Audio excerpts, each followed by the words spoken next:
When is the best time to get a palliative care team involved in my care?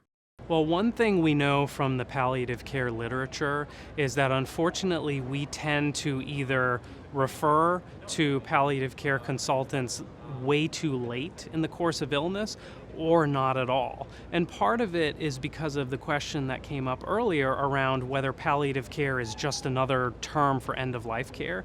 And it's not, and it shouldn't be, but some people still think that that's what it means. And actually, when we have studied hematologist perceptions of palliative care, many still think that it's just a euphemism for hospice care or end of life care. And so if they think that's what it means, they're not going to refer until they're stopping treatment and they think the patient is at or near the end of life.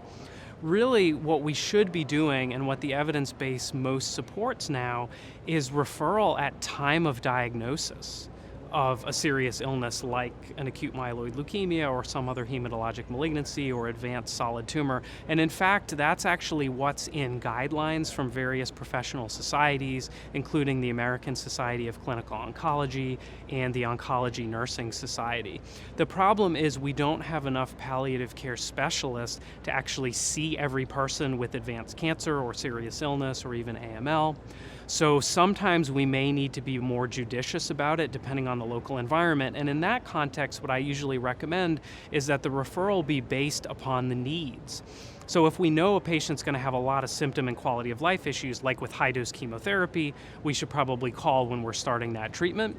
If somebody's feeling okay and they're getting a low-intensity treatment in the clinic, maybe they don't need to be seen right away, but once they start to develop problems and issues, if they have significant symptom burden, quality of life issues, anxiety, depression, issues worrying about their uncertainty and prognosis, etc., that would be a good indication to trigger a palliative care referral on the basis of those needs. So the key is to be looking out for those things that we know we could help people more with by calling a consult.